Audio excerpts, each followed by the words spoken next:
Find a comfortable position. Let your body settle into its weight. Allow your breathing to even out. There is no destination to reach tonight, no arrival to consider. The journey has already slowed. The path will carry itself. When you are ready, we begin.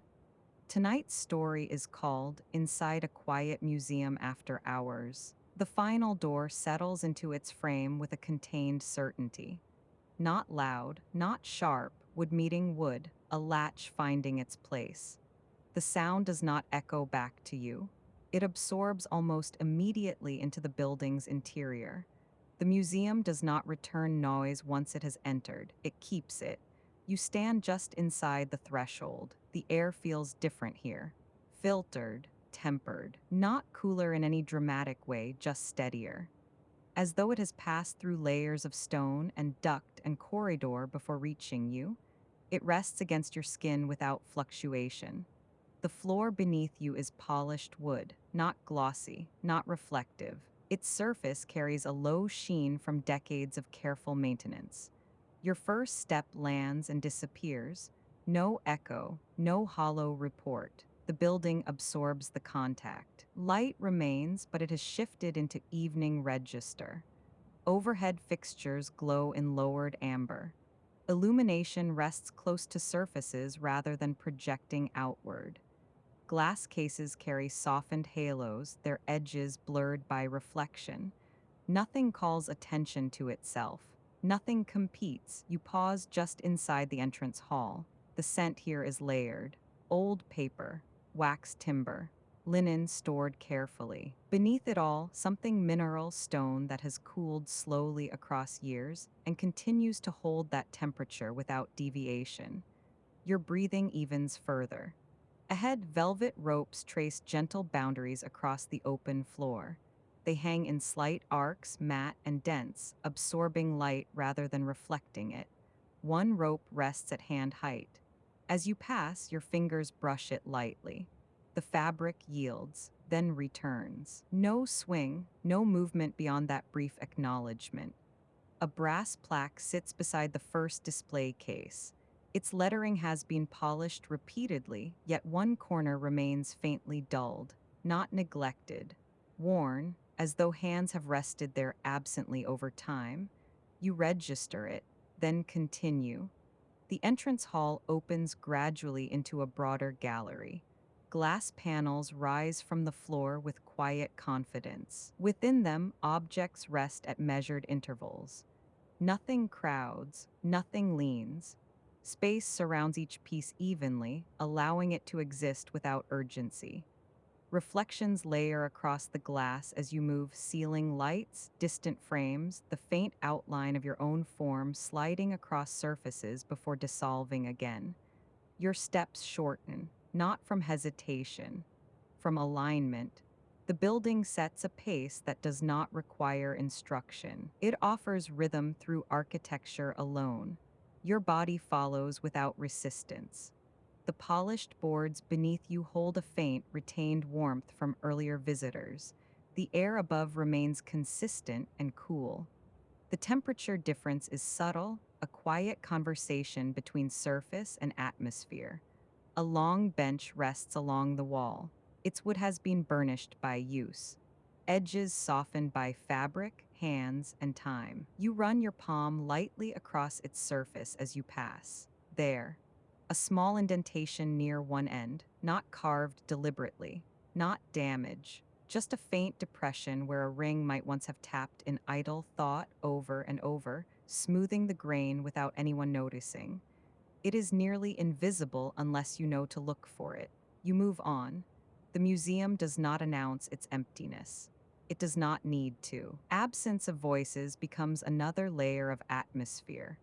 Sound exists here only in controlled intervals. A low ventilation hum moves through the ceiling almost imperceptibly. Steady, untroubled, not mechanical in feeling, more like breath held evenly. You pass through an archway into the first main gallery. The light shifts slightly dimmer, slightly warmer. Glass cases line the center of the room, each containing a single preserved arrangement. A folded uniform, mounted tools, a fragment of handwritten correspondence resting on linen backing. The handwriting curves gently across the page, ink softened by age. One line appears slightly thicker than the rest, as though the pen paused there a fraction longer before continuing. You do not attempt to read it. The words remain intact without your attention. Your reflection glides across the glass, layered faintly over preserved objects. For a moment, your outline overlaps with a porcelain bowl resting on a raised plinth. Inside the bowl, along its inner curve, a small accession number has been written in careful ink. The digits tilt slightly. Imperfect. Human.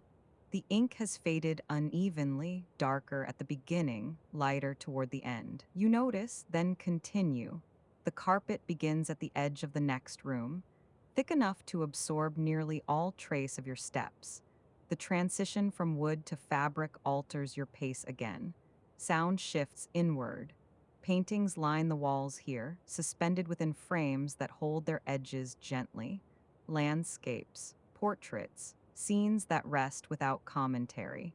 The lighting above each canvas is angled carefully to avoid glare. Colors sit in balanced tones, neither vivid nor dull. You stop before one painting, not because it demands attention, because your movement has naturally come to rest.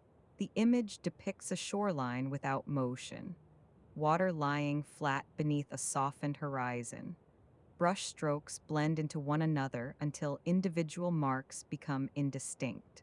The longer you look, the more the edges soften rather than sharpen. Your breathing slows another fraction. The air in this room remains precisely as it was in the entrance hall.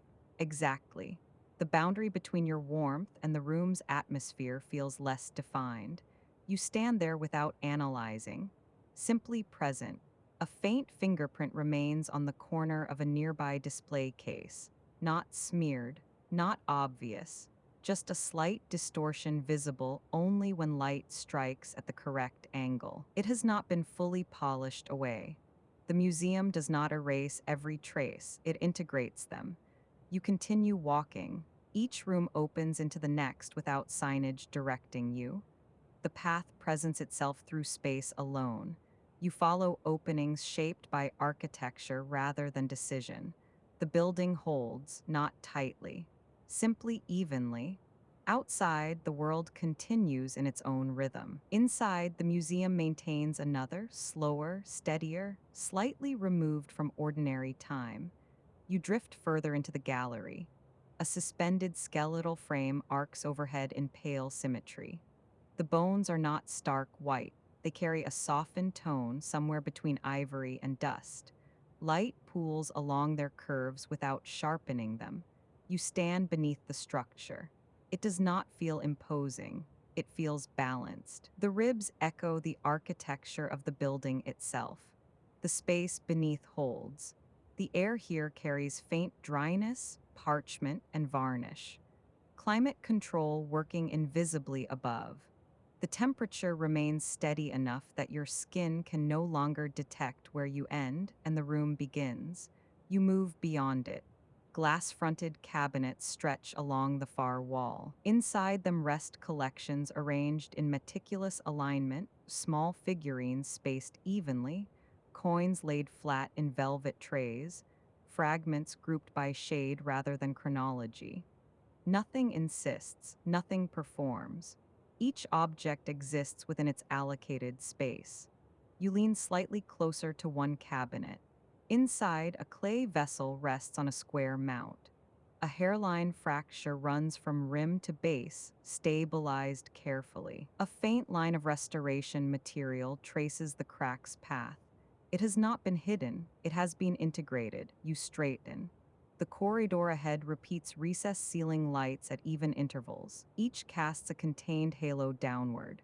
The pattern does not feel clinical, it feels rhythmic. Light, dimness, light again. Your steps align with that repetition. Your shadow appears briefly, soft-edged, then dissolves into carpet. A narrow placard rests beside a framed manuscript. The ink has browned slightly. Near the lower margin, a faint smudge interrupts one word, perhaps where a sleeve brushed the page before it fully dried. The imperfection remains. You allow it to remain. The museum offers presence, not explanation, and you continue forward, deeper into its measured quiet as evening settles beyond its walls and the preserved interior holds steady in its arrival state. The corridor widens without announcement. The change is subtle at first, a little more air, a little more distance between walls, but your body registers it immediately. The ceiling lifts by a fraction. The lighting spreads slightly, still low, still amber, but less concentrated. You move forward at the same pace. Not faster, not slower, just continuing. A small side gallery opens on your left. Inside, display cases sit lower to the ground than the ones you have already passed. Objects here are smaller, arranged with more breathing room between them, as though the museum expects attention to drift rather than land. You step in. The carpet changes again underfoot, a denser weave that absorbs sound even more completely. Your footsteps disappear into it before they can become separate events. The air in this room feels the same temperature as the corridor, steady, even. It meets your skin without contrast. Along the nearest wall, a row of framed drawings rests in narrow wooden frames. The paper has browned slightly with age, edges faintly irregular, as though it once met a decal rather than a blade. The charcoal marks have softened at their margins. No sharp lines, no crisp authority, just tone and texture resting against paper. You do not linger long enough for any one image to become a story. Your gaze moves in sequence. Frame, space, frame again. The repetition is quiet. It sets a rhythm without demanding thought.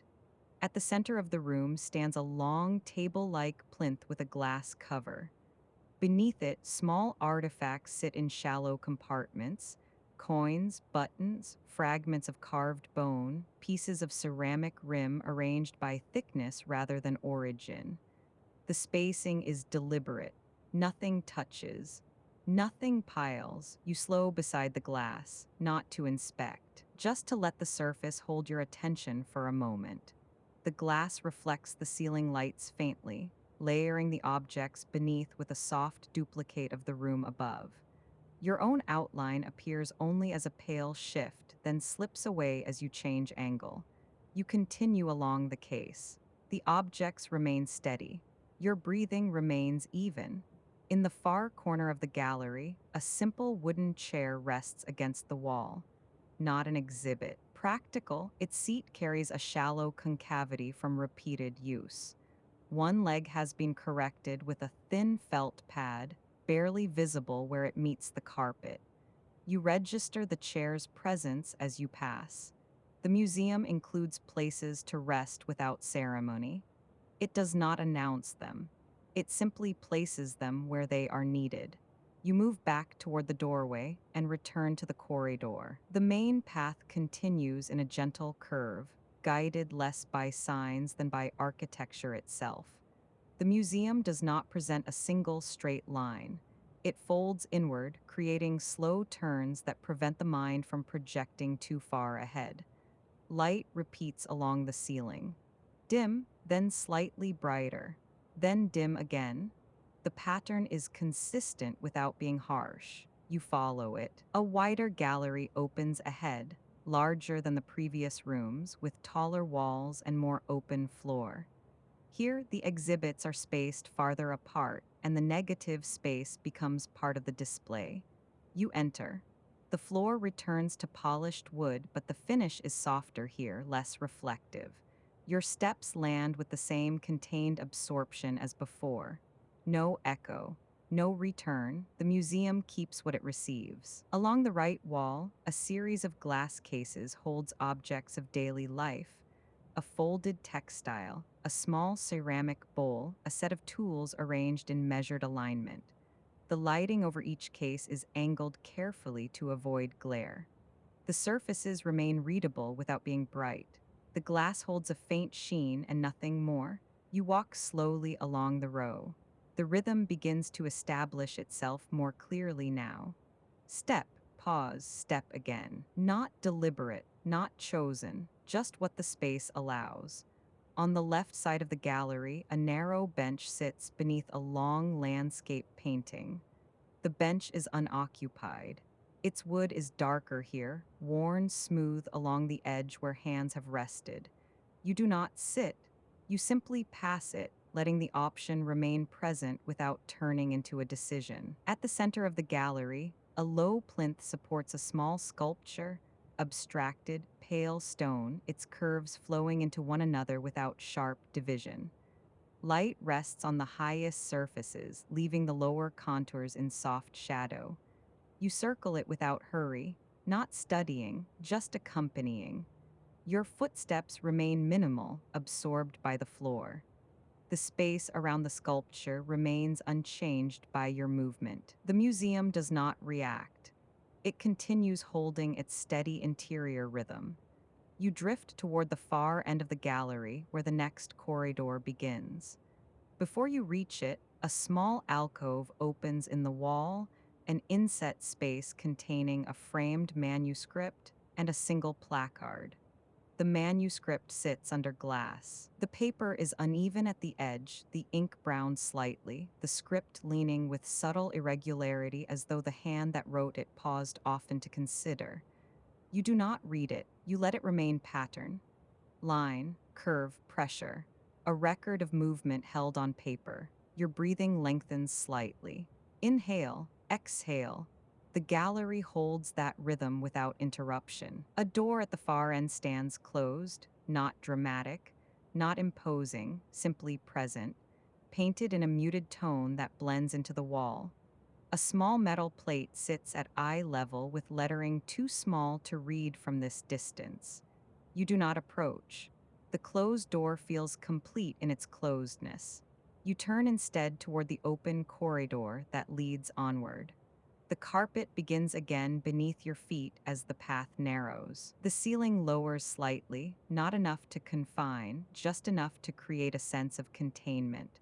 The lighting here is warmer, honey-toned, pooling closer to the floor. Your steps become quieter still. In this corridor, framed archival photographs line the walls in neat sequence. Smaller pieces, personal moments, a workshop interior. A street long since altered, group standing still for early exposure times, faces neutral, posture held. You let your gaze pass over them without fixing.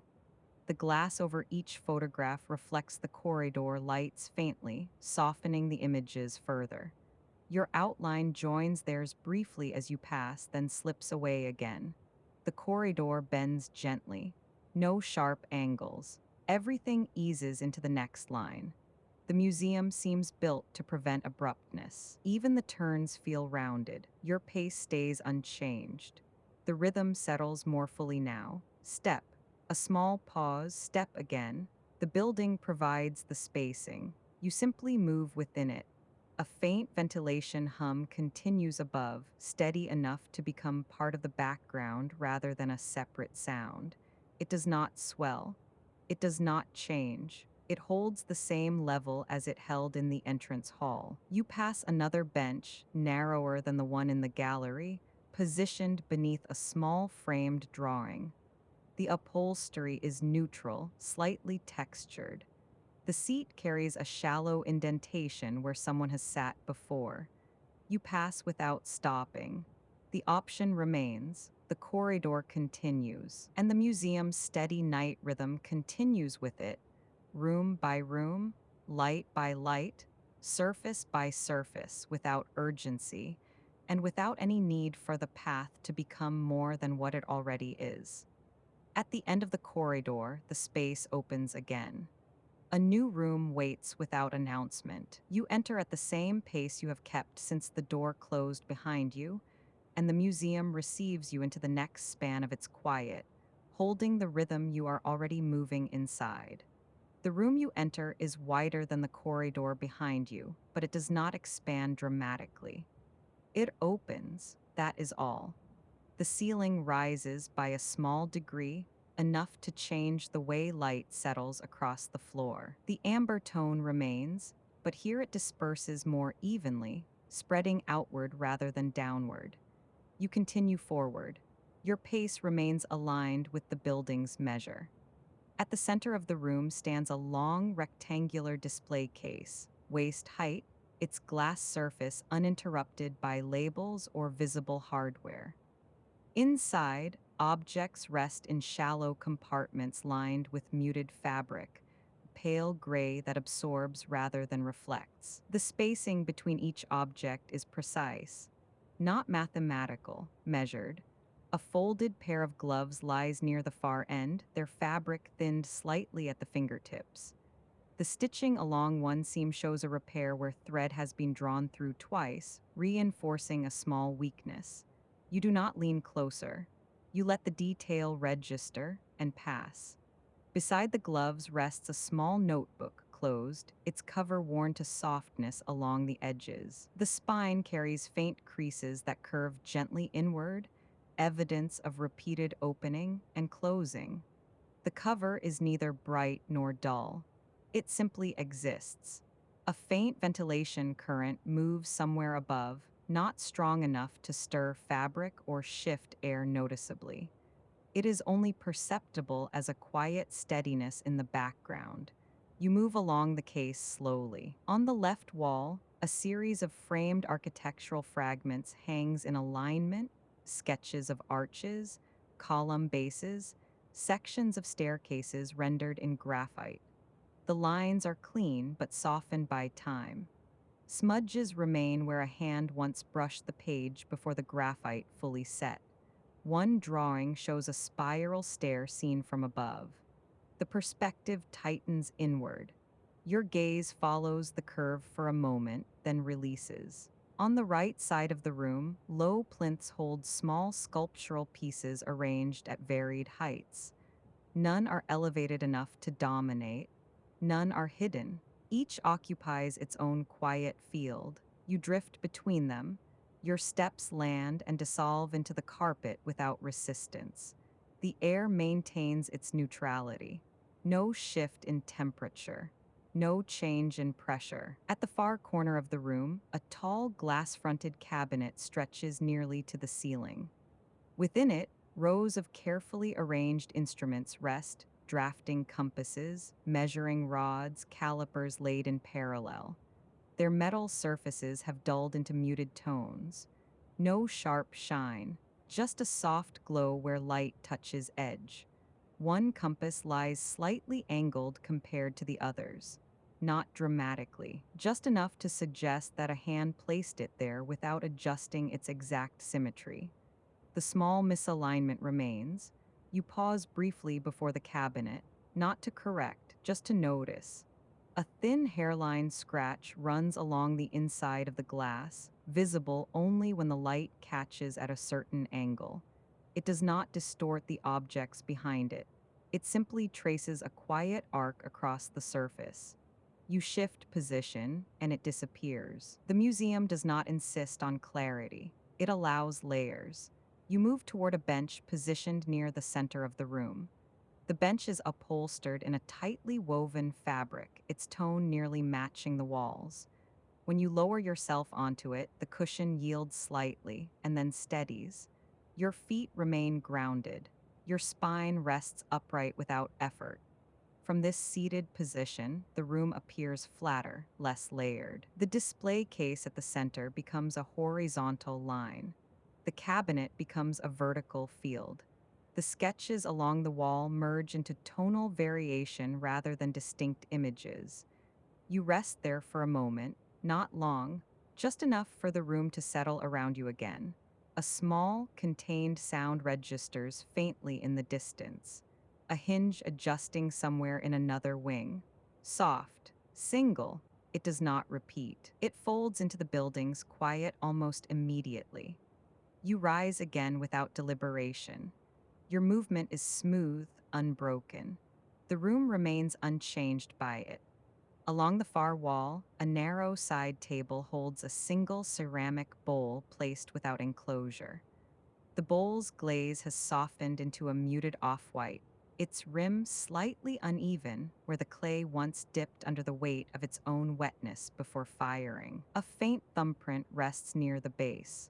Preserved beneath glaze, you stand before it, not studying, just allowing your gaze to rest. The bowl does not require explanation.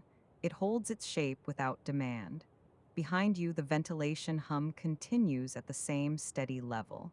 Inhale, exhale, your breath aligns without effort. You move toward the doorway opposite the one you entered. The transition is gentle. The next space does not announce itself as separate. It unfolds gradually. This gallery is longer, with walls lined in darker paint that absorbs more of the amber light. The effect is immediate, but subtle edges feel softer, depth slightly reduced. A long horizontal case runs the length of the wall. Inside it, a sequence of handwritten labels sits beside small artifacts. The labels are penned in careful script, each letter deliberate. On one card, a final letter slopes slightly downward, as though written at the end of a long day. The slight tilt remains. You move along the case slowly. The artifacts vary in size, but not in presence. A bronze button with faint corrosion at its edge, a small carved bone tool worn smooth at one tip, a fragment of patterned tile whose glaze has thinned along one corner. Nothing calls for attention. Nothing pushes forward. The spacing between items encourages drifting rather than focusing. Your steps shorten again. The rhythm is established now. Step, pause, step, not from decision, from alignment. A narrow doorway interrupts the long gallery midway along the wall. It leads into a small alcove with lower light and a single display case inside. You enter. The air feels slightly more contained here, not heavier, just closer. Inside the case rests a folded letter tied loosely with thin string. The string's fibers have frayed slightly at one end, individual threads separating in delicate strands. The knot remains intact. A small indentation marks the wax seal that once held it closed. The indentation is shallow, specific. You stand before it longer than the previous objects, not because it asks, because your movement has slowed naturally to that pace. The letter rests under glass without narrative. No explanation. No date visible from this angle, just folded paper, string, and a faint seal mark. You inhale slowly. The air remains even. You exhale. The building absorbs the sound. A faint click sounds somewhere distant again, perhaps a temperature regulator adjusting in another room. Single, contained. It does not echo, it settles. You step back from the alcove and return to the long gallery. The darker walls continue absorbing light, creating a sense of containment that feels steady rather than enclosed. Ahead, the space widens once more. The ceiling lifts slightly. A central installation occupies the middle of the room, not large, not imposing, simply present. A suspended framework of thin metal rods arranged in geometric arcs, forming a shape that suggests structure without representing anything specific. Light rests along the rods evenly. No sharp highlights, no dramatic shadow. You circle it slowly.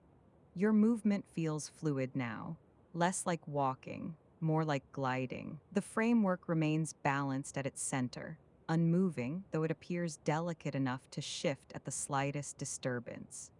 It does not. The air remains still. You drift toward the far side of the room where a final row of framed photographs hangs.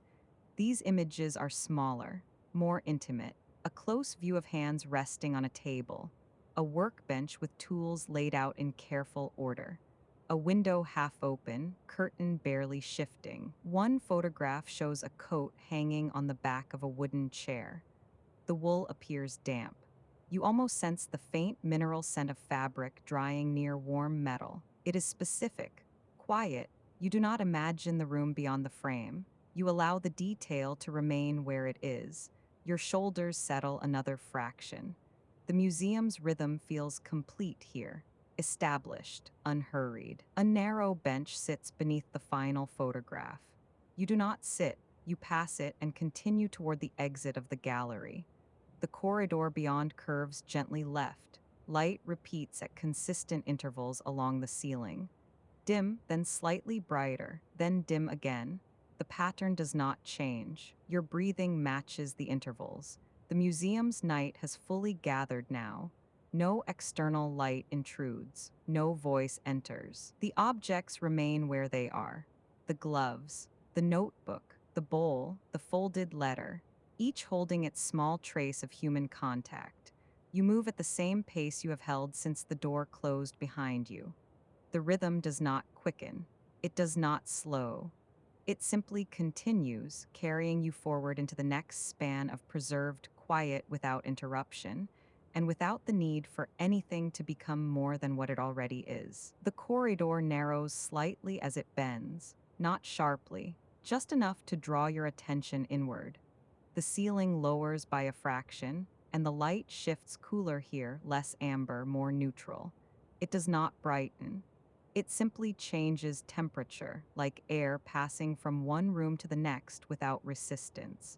Your steps continue at the same measured pace. There is no need to adjust. Along the left wall, tall glass cases rise from floor to nearly shoulder height. Inside them rest objects arranged with greater distance between each piece than before. Space surrounds them generously. The emptiness between objects feels deliberate. You move beside the first case. Inside, a small wooden box rests slightly off-center on its mount. The grain of the wood runs in narrow vertical lines, darker threads weaving through lighter bands. One corner bears a shallow indentation where the finish has worn thinner over time. It is not damage, it is thinning. The lid of the box remains closed. You do not imagine what it holds. You let the form remain sufficient. A faint shift of air brushes your cheek as you pass a ventilation seam hidden near the ceiling. The current is subtle, nearly imperceptible, but your skin registers it. The air here feels steadier than before. More even, you move to the next case. A porcelain cup rests within, its surface pale with a faint blue pattern tracing the rim. The glaze reflects only a soft halo of light. Near the base, a hairline fracture runs almost invisibly from the underside upward. It has been stabilized carefully. The fracture does not divide the cup. It threads through it. You lean closer without urgency. Your reflection appears faintly in the glass, layered over porcelain and fracture alike. For a moment, the line seems to extend through both object and outline before dissolving as you shift. You straighten. Your breathing deepens by a fraction, not dramatically, just enough that the inhale feels longer than before. You continue along the corridor. On the right wall, a series of framed fabric samples hangs in even intervals. Each sample is small, mounted against neutral backing. The fibers vary: linen, wool, cotton, their textures visible through glass. One piece shows a faint discoloration near its center, a small patch slightly darker than the surrounding weave. It feels specific. You do not interpret it, you move on. The corridor opens gradually into a larger chamber. The ceiling lifts again. The air broadens. The light softens into a more diffuse register, no longer directional, but evenly dispersed. The floor changes from carpet to smooth stone. Your steps register differently now. There is a faint contact between sole and surface. Contained, not echoing, just present. At the center of the chamber stands a circular plinth supporting a low arrangement of objects, not aligned in rows, but positioned in gentle arcs. A folded garment, a pair of worn leather gloves, a small brass instrument whose purpose is not immediately obvious. You circle the plinth slowly. The stone beneath your feet holds a quiet coolness, though not enough to shock. The difference between carpet and stone feels like a change in texture rather than temperature. The gloves rest palm upward. Their leather has thinned at the creases between fingers. The stitching along one seam appears reinforced by a second pass of thread, slightly darker than the original. The reinforcement does not draw attention to itself, it simply holds. You notice how your gaze no longer lingers to catalog details. It receives them lightly and then releases. A small, contained sound reaches you from somewhere above, the faint settling of a duct, perhaps, adjusting under steady airflow. It does not interrupt. It folds into the quiet. You continue circling. The brass instrument reflects a muted sheen. Along its edge, a tiny nick interrupts the otherwise smooth line. The nick is shallow, almost polished by time. You do not imagine its origin. You let it remain. Your breathing lengthens again. The inhale arrives without effort. The exhale leaves without weight. You move beyond the circular plinth toward a darker recess at the back of the chamber. This area is more intimate. The walls here absorb more light, deepening the sense of enclosure. The temperature feels identical to the rest of the museum, yet your perception shifts, the space feels closer. A long bench rests against the wall. You lower yourself onto it. The wood beneath you is firm, worn smooth along the edges by years of quiet use. A shallow depression marks one end where someone once sat repeatedly, perhaps waiting. The depression does not draw you, it simply exists. From this seated position, the chamber feels less architectural and more atmospheric. The plinth at the center becomes a soft circle. The objects upon it merge into tonal variation rather than distinct forms. You remain seated long enough for your shoulders to soften another fraction. The weight of your body settles evenly. A thought drifts across your awareness, not a full idea, just a passing recognition that nothing in this space requires completion. The feeling is quiet, it does not swell. You rise again without deliberation. Your feet meet stone with steady contact. You move toward a narrow archway leading into another gallery. The arch curves overhead without ornament. Its edges are rounded, softened by design rather than wear. As you pass beneath it, the air feels unchanged, yet the space beyond shifts in scale. This gallery is elongated, longer than any you have crossed tonight. Light repeats along the ceiling at consistent intervals, each fixture casting a faint, contained halo downward. The repetition creates a subtle rhythm along the floor. Light, dimness, light again. Your pace aligns unconsciously with the pattern. Along the walls hang large canvases framed in dark wood. The paintings depict interiors, rooms within rooms, staircases, doorways, windows partially open. The brushwork is softened by time. Edges blur slightly. In one painting, a staircase rises into shadow. The banister curves gently upward, disappearing into dimness at the top. The lower steps are rendered with more clarity, the upper ones dissolve. You stand before it, not analyzing, just allowing the eye to follow the curve. The upper landing never fully resolves. It does not need to. You move on. Another painting shows a room with a single chair positioned near a window. The light through the window falls in a narrow strip across the floor, stopping just short of the chair's legs. The strip of light feels measured. Contained, you notice how your breathing has grown slower than earlier in the evening. There is more space between inhale and exhale now. The museum's rhythm has settled fully within you. At the midpoint of the gallery, a freestanding case interrupts the floor. Inside, it rests a collection of small notebooks arranged side by side. Their covers vary in shade, deep brown, faded blue, muted green. Each spine bears slight wear at its corners. One notebook sits slightly forward compared to the others, not dramatically, just enough to suggest that it was placed back without exact alignment. The small difference remains. You lean closer. Through the glass, you see the faint impression of pages pressing against the cover from within. The pages have shifted over time, their edges uneven. The notebooks do not open themselves. They do not request reading. They rest. You step back. Your reflection glides faintly across the glass, then dissolves. A small sensation registers in your chest, not emotion, not thought, simply a recognition of continuity. These objects have endured without spectacle. You continue along the length of the gallery. At the far end, the ceiling lowers again, and the floor transitions back to carpet. The shift in texture underfoot is subtle but grounding. Your steps soften. The air feels marginally closer here. A single display case stands against the far wall. Inside rests a pair of spectacles. The frames are thin.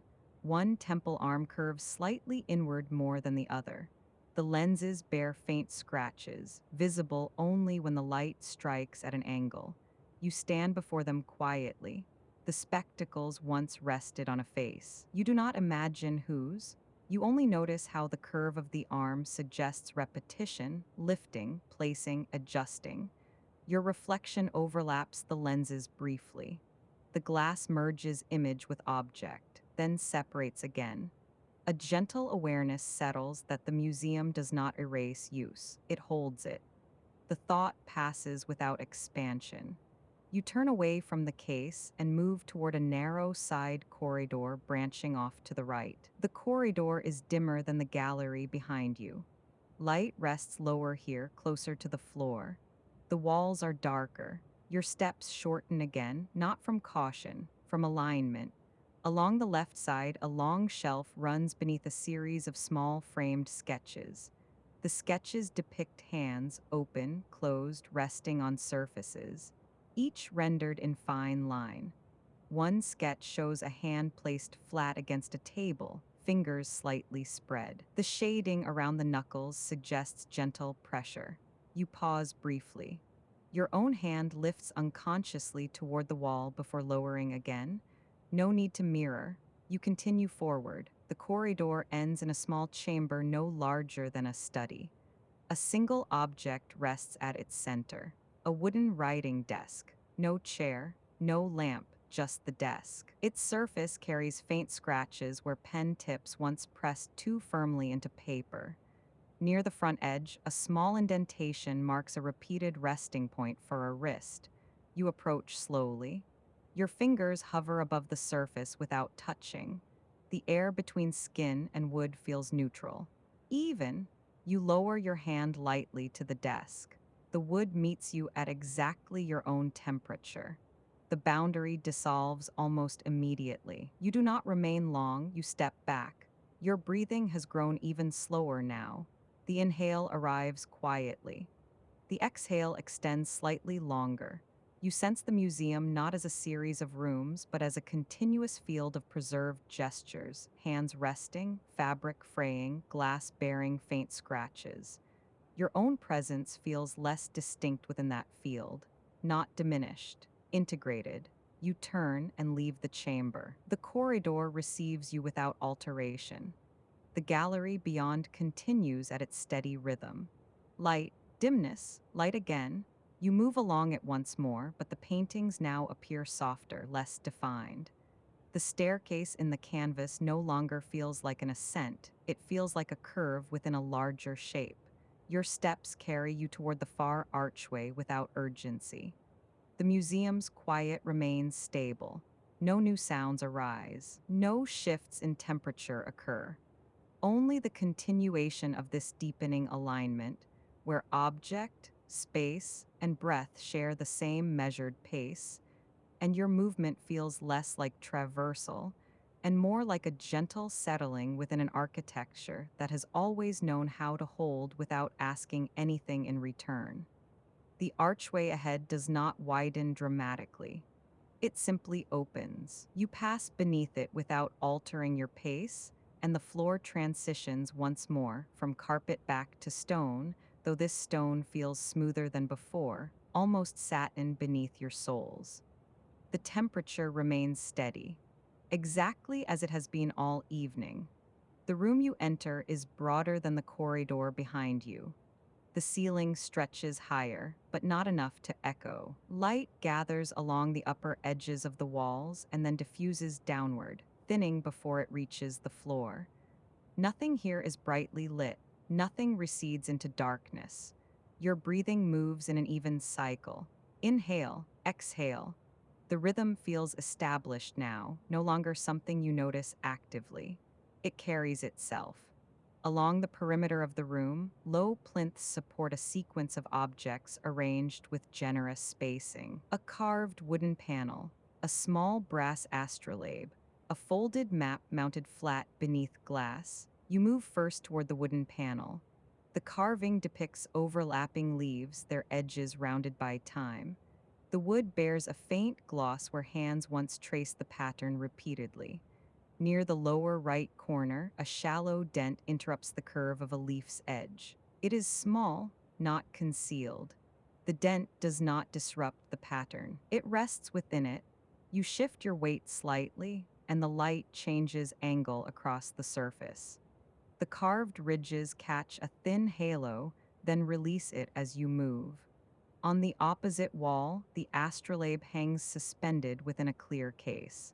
Its circular frame is delicate, inscribed with markings too fine to read from this distance.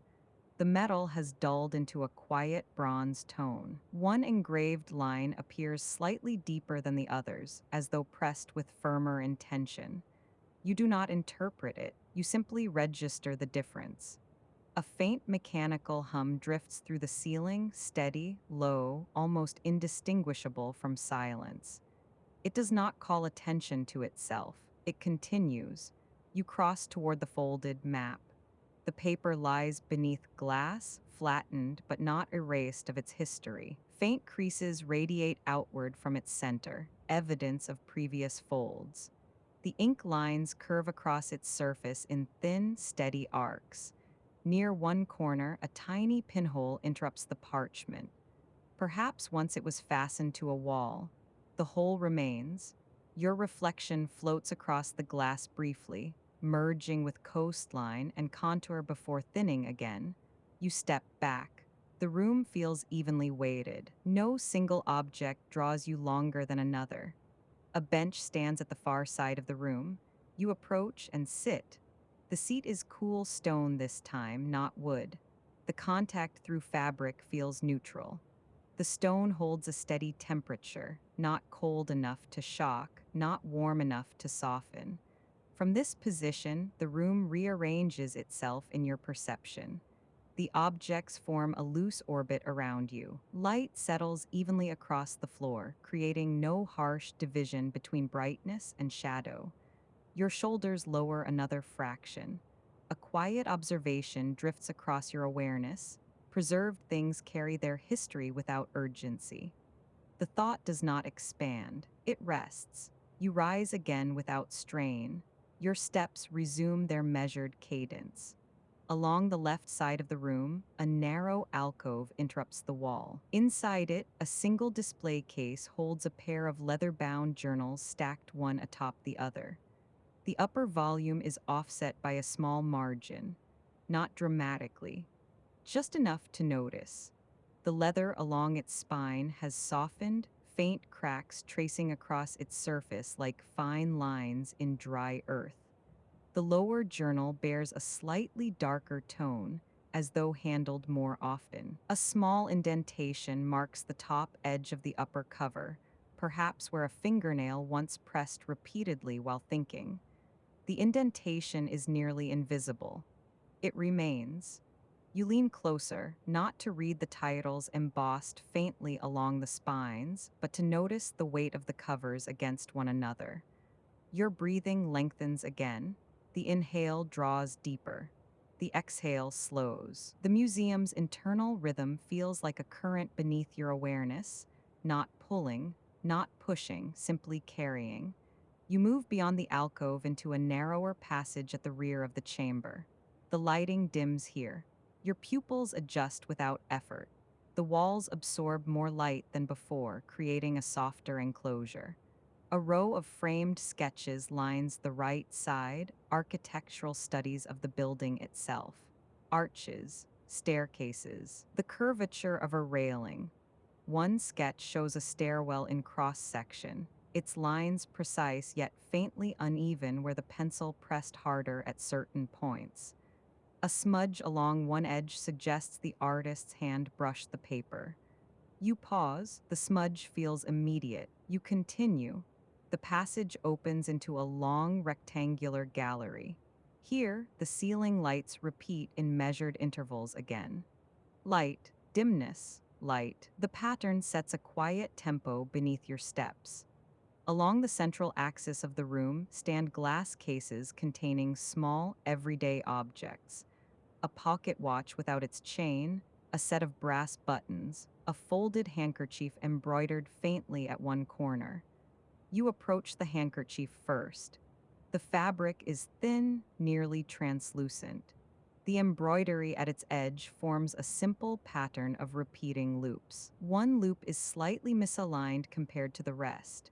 It does not disrupt the whole, it softens it. You move toward the pocket watch. Its glass face is clear but bears faint scratches along the outer rim. The metal casing has darkened over time, except for a narrow strip along one side that remains brighter, perhaps where a thumb once rubbed absent-mindedly. The watch hands are fixed. You do not imagine the hour they once marked. You simply observe their stillness. A small vibration passes through the floor, so faint you almost question it, perhaps an external lorry moving past in the distant city. Perhaps only the building settling within itself. It fades immediately. The quiet remains intact.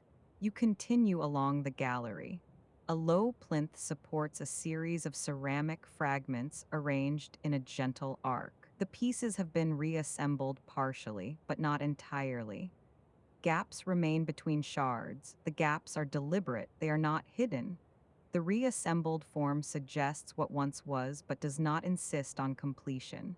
You notice how your perception of wholeness has shifted. The missing sections do not feel like absence. They feel like breathing space. Your steps slow further, not from fatigue, from absorption. The air in this gallery feels marginally cooler against your cheek as you pass beneath one of the light fixtures. The shift is subtle, almost imagined, yet your skin registers it. You pause near the far end of the room where a tall cabinet stands against the wall. Inside, it rests a single coat, dark wool, heavy. The fabric hangs from a wooden hanger, its shoulders slightly rounded from years of wear. The lining inside the collar shows faint thinning where fabric met skin repeatedly. You study the collar. The thinning is not dramatic. It is a gentle fading, a quiet record of contact. Your own neck feels warm within your clothing. The air remains even. You turn away from the cabinet. A sense of interior space opens in your awareness, not physical space, but a widening of attention that no longer attaches to specific objects. The gallery becomes a field of tone and texture. Glass, wool, metal, paper, stone, they exist side by side without hierarchy.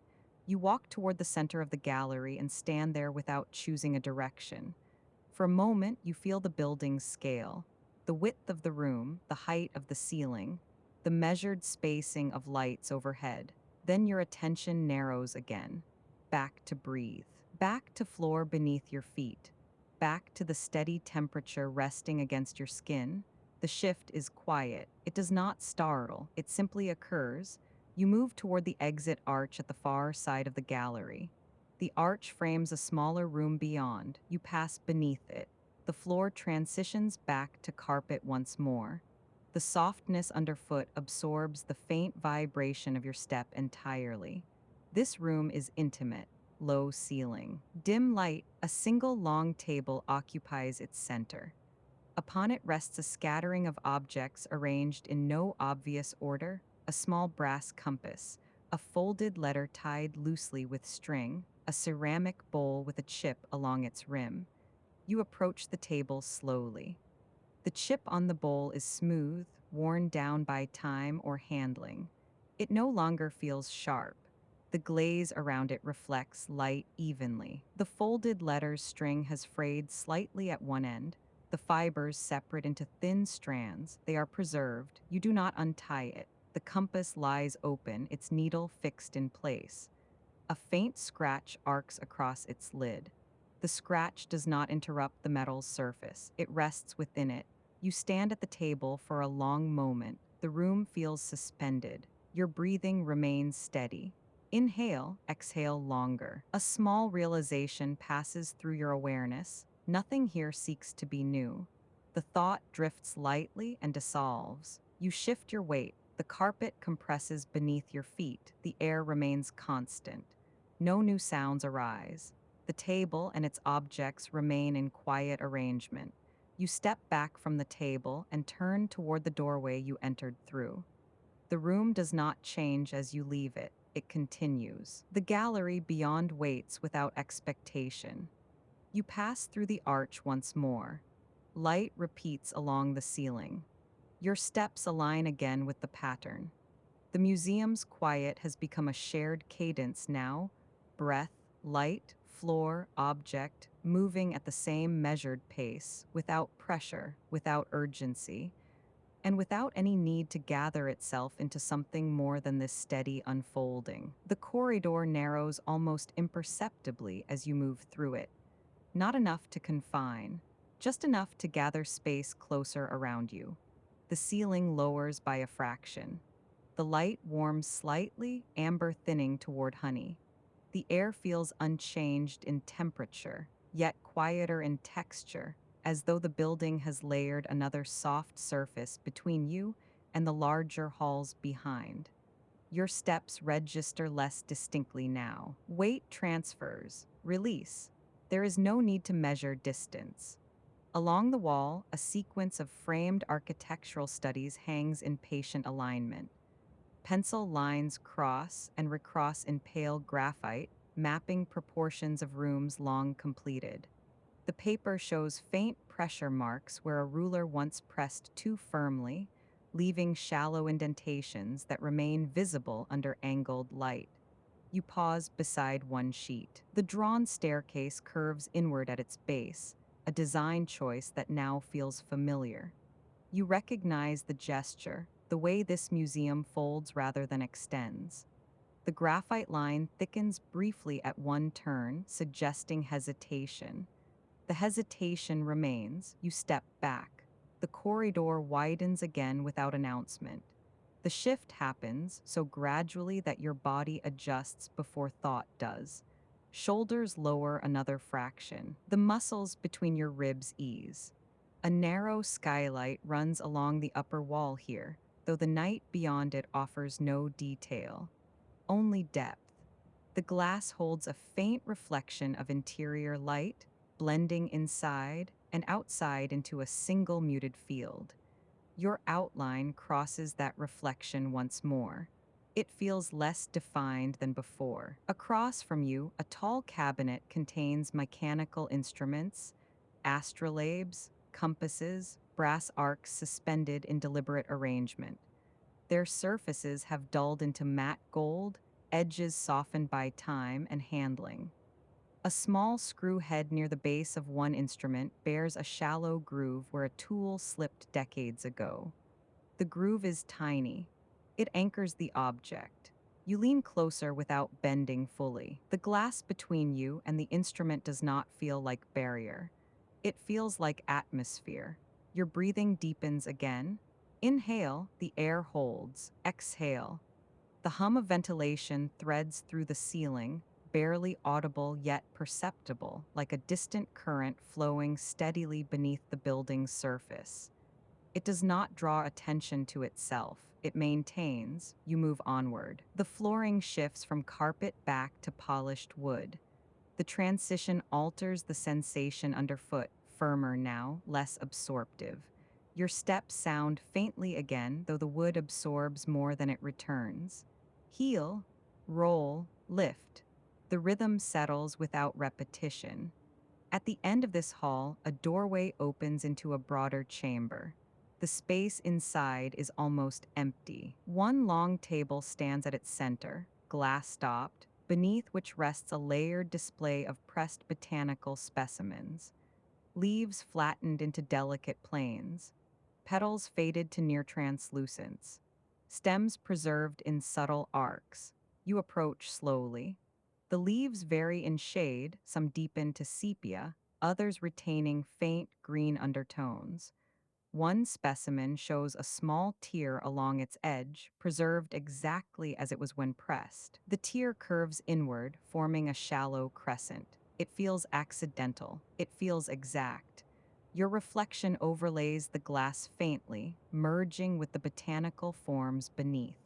For a moment, your outline blends with the branching veins of a pressed fern. The merging passes. You shift slightly. The room's ceiling arches higher than the corridor you left. The air broadens again. The light diffuses evenly across surfaces without visible source. You notice how your breathing now occupies more space between inhalation and exhalation. The pause grows longer. The building seems to expand with it. Along the far wall hangs a series of small oil portraits. Faces rendered in restrained tones, eyes directed outward but not piercing. Expressions neutral, almost meditative. You stop before one portrait. The subject's collar shows a faint brushstroke that slipped slightly beyond its intended boundary.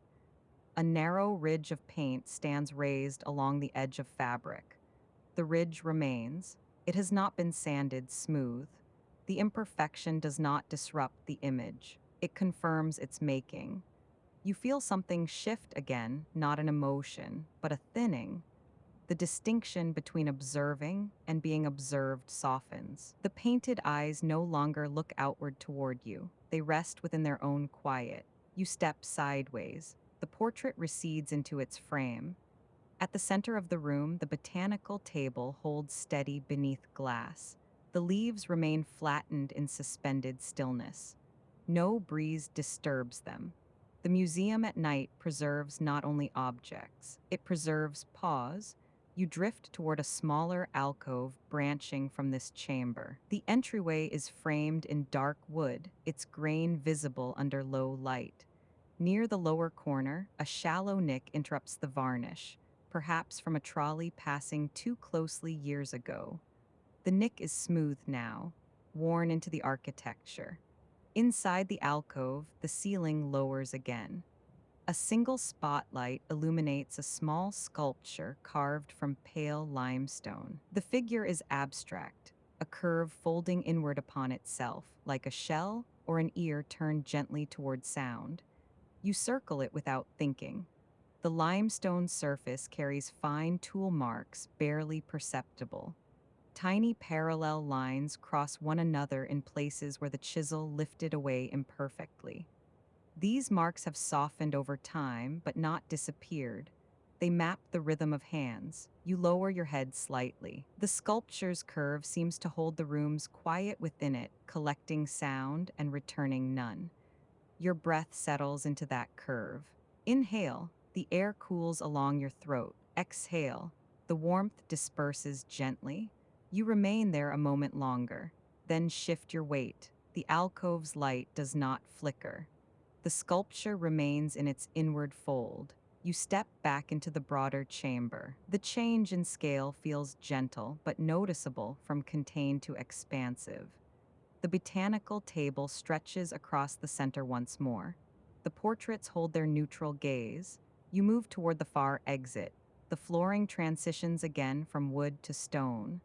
The stone is smooth but not glossy. It holds a faint matte texture, cooler underfoot, though the air above remains steady. Your steps register differently here. Softer contact. Less roll, the sensation grounds you slightly. Along the stone corridor, tall glass panels reveal storage vaults beyond, shelves lined with archival boxes, stacked in precise alignment. The boxes are uniform in size, pale, and labeled in neat handwriting. You cannot read the labels from here. They appear as pattern rather than information. The vaults are softly lit, no brighter than the corridor itself. Preservation, not display. You pass slowly. The repetition of box after box creates a visual rhythm, steady, consistent, unbroken. No single container draws focus. Your reflection in the glass appears thinner now, less opaque. The overlay between you and the archive feels complete. You notice how little internal commentary remains. No assessment, no categorizing, only presence. At the end of the corridor, a gentle bend curves to the left. The curvature is subtle, enough to alter perspective without disrupting orientation. As you follow it, the ceiling lifts slightly once more. The air broadens. The hum shifts, though not in volume, only in direction. Ahead, a wide gallery opens, darker than those before. The lighting is minimal, concentrated along floor-level strips that cast upward glows rather than downward beams. Objects here appear almost silhouetted. Large forms, abstract shapes. You enter slowly. The floor absorbs your steps entirely. Your outline merges with shadow. At the center stands a long, low installation, a row of carved wooden panels arranged horizontally. Their surfaces bear intricate relief patterns, worn at the highest points by centuries of touch. You approach. The carvings depict interlocking leaves and tendrils flowing into one another without distinct separation. At one corner, a single leaf shows a deeper indentation where fingers may have traced repeatedly. The indentation is faint but persistent. You extend your hand, stopping just before contact. The air between skin and wood feels identical to the air elsewhere. No charge, no barrier. You lower your hand. The upward floor lighting casts soft gradients along the carvings, enhancing depth without sharp contrast. The shadows remain rounded, never abrupt. Your breathing deepens again. Inhale, pause, exhale longer. The room feels suspended, not static. Sustained, you step back. The installation stretches across the room's width. The walls fade into darkness above waist height. The ceiling is invisible, lost to shadow. Your sense of scale loosens. You are no longer measuring height or width. You are resting within volume. A subtle draft moves along your sleeve and dissipates. The building regulates itself quietly. You drift toward the far side of the gallery. The exit is unmarked, simply an opening where darkness thins slightly. As you pass through, the flooring returns to carpet. The shift underfoot feels almost imperceptible now. Your body adjusts without instruction.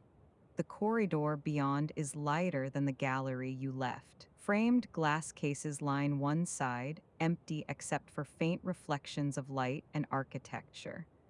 The emptiness feels deliberate, not absence, space. You walk alongside the glass. Your reflection appears and dissolves, layered faintly over the corridor's lines.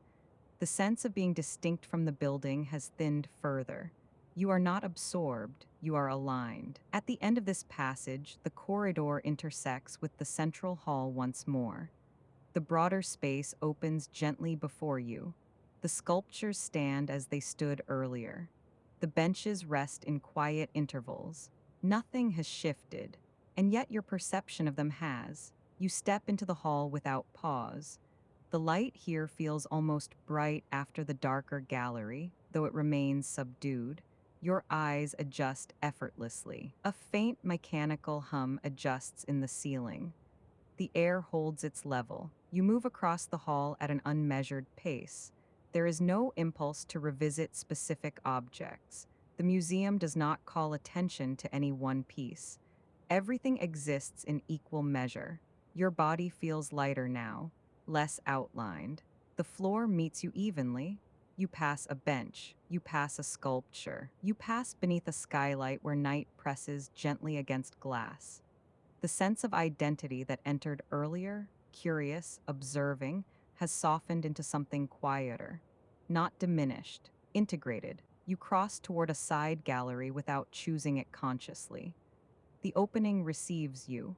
The room beyond is softly lit, arranged with chairs spaced evenly across its floor, not exhibits, but functional seating for daytime visitors. The chairs are empty. Their backs curve inward gently. You move among them. The spacing creates a subtle grid, ordered but not rigid. The carpet beneath them holds faint impressions where feet have rested repeatedly. The impressions remain, time layered into fabric. You reach the far wall. A single small painting hangs there, almost overlooked. It depicts a simple interior, a window, a table, a folded cloth. The cloth's edge is slightly frayed. The paint rendering is uneven. You stand before it briefly. No analysis forms, only recognition. Then you shift sideways. The painting recedes into its quiet place. You turn back toward the hall. The chairs remain evenly spaced. The carpet remains undisturbed. The museum remains within its nocturnal register. Your steps align once more with its steady rhythm. No crescendo, no summation, just movement within sustained quiet. A door at the far end stands ajar by a fraction. Light seeps through the narrow gap. You pass it without looking inside. The door remains slightly open. The air remains balanced, and you move onward. The central hall feels wider now, not because it has expanded, because your sense of distance has eased. The sculptures remain positioned in careful intervals, their bases aligned with architectural lines that once guided you more consciously. Now those lines seem less directive. The room does not organize you, it receives you.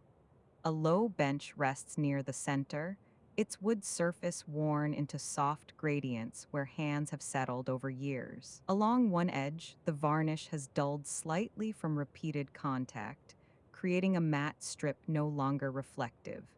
You pass your palm across that section as you move by. The surface meets you evenly. Your hand does not linger. The contact registers and dissolves into the larger field of quiet. Light rests along the floor in elongated bands. The overhead fixtures no longer feel separate from the architecture. Their glow seems absorbed into the ceiling itself, spreading without visible source. You notice how shadows no longer appear as edges, they appear as depth. Your movement through the hall leaves no perceptible disturbance. The air feels balanced around you, holding its temperature without fluctuation.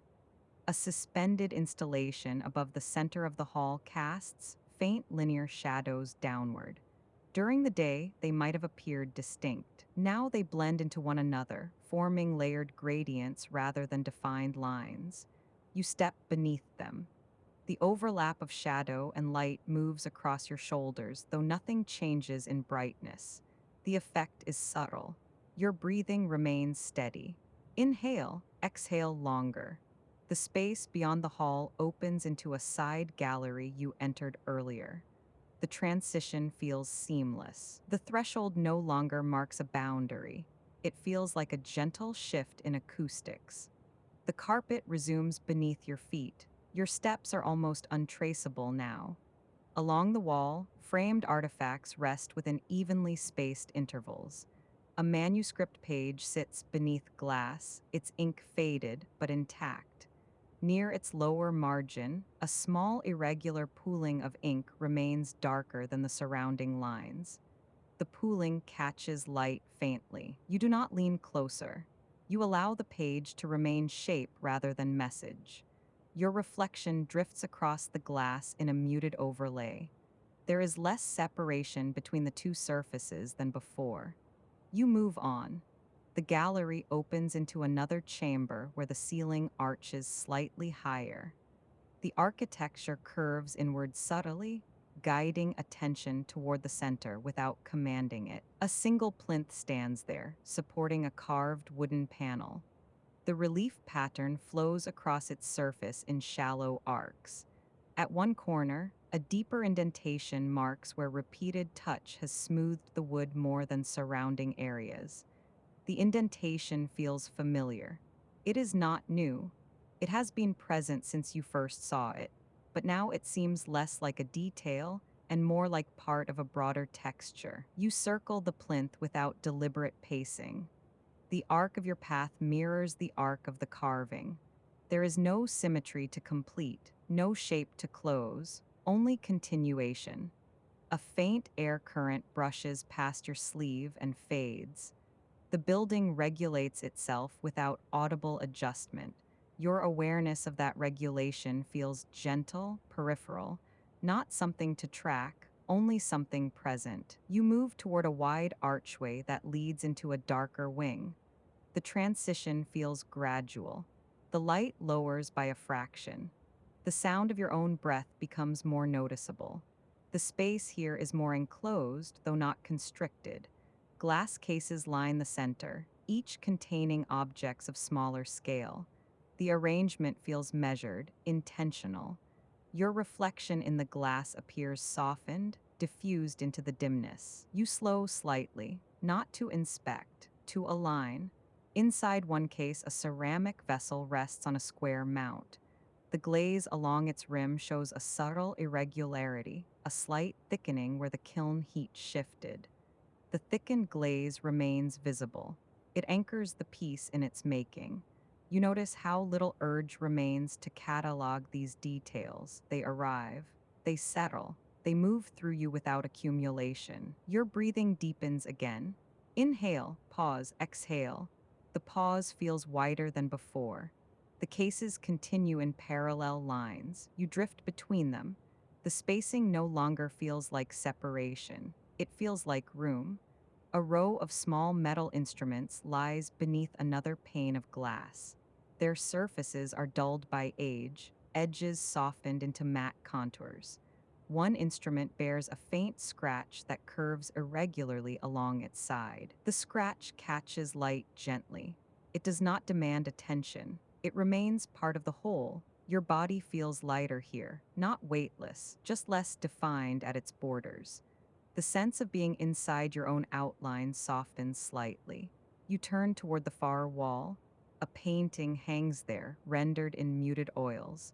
Its horizon line is faint, blending into the surrounding tones. The brushwork is layered without emphasis, strokes dissolving into broader fields of color. You step closer.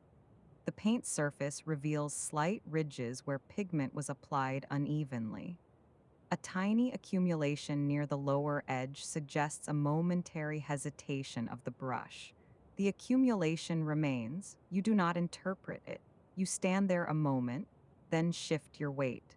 The painting does not follow you. It remains within its frame, absorbed into the dimness. You move back toward the center of the room. The glass cases appear less reflective now, or perhaps your outline within them has grown softer. The boundary between interior and exterior feels less precise. You walk toward a low bench positioned against the wall. Its upholstery is woven in a neutral tone, the fabric faintly textured. Along one arm, a slight depression marks where hands have rested repeatedly. You lower yourself onto it. The cushion receives your weight evenly. Your spine aligns without adjustment. From this seated position, the room appears slightly different. The cases are lower, the ceiling higher, the distance between objects more expansive. Your gaze drifts without focus. The edges of things blur into one another. Glass merges with light. Metal merges with shadow. Carpet merges with the darker base of walls. Your breathing widens again. Inhale, exhale. The interval between feels unhurried. You notice how little internal narrative remains. No evaluation, no comparison, only presence within layered quiet. After a time, not measured, you rise. The movement feels fluid. Your knees straighten. Your shoulders remain lowered. The bench returns to stillness behind you. You walk toward a narrower passage at the side of the gallery. The flooring shifts from carpet to stone once more. The temperature beneath your feet changes slightly in perception, though the air remains constant. The passage curves gently, its walls painted in a muted shade that absorbs light rather than reflecting it. Your reflection disappears entirely here. There is no glass, no polished surface, only texture. Your steps register faintly against stone, then settle into quiet. The passage opens into a small rotunda. At its center stands a circular table beneath a suspended light ring. The light is diffused, creating a soft halo that spreads outward without visible source. On the table rests a collection of small objects, rings, brooches, fragments of carved ivory. They are spaced widely. Each holds its own small island of space. You move around the table slowly. The objects do not compete. One brooch carries a tiny nick along its clasp. A ring bears faint scratches along its inner band. The ivory fragment shows a subtle variation in tone where hands once touched it more frequently. The variations remain. They feel integrated. Your path around the table forms a gentle arc. There is no need to complete a circle. You stop halfway. The rotunda's walls curve inward slightly, amplifying the sense of enclosure without pressure. Your breathing feels almost synchronous with the light above, steady, even, consistent. You shift your gaze toward the exit on the far side. The doorway frames another gallery. The space beyond appears slightly brighter. You step toward it. The transition feels seamless. The brighter room receives you without contrast. Large canvases line the walls here, their surfaces matte under soft illumination. You walk parallel to them. The repetition of frame, wall, light, floor creates a subtle cadence. Frame, wall, light, space, no emphasis, no focal point. Your body moves through the sequence without interruption. A faint mechanical adjustment hums somewhere above, then fades. The air remains stable. You sense that the museum no longer feels like a series of rooms. It feels like a continuous volume through which you are passing, or perhaps resting. The distinction matters less. You approach a final opening at the far end of the gallery. The hall beyond is familiar. The central space, the sculptures, the benches. You enter it again without the sense of returning.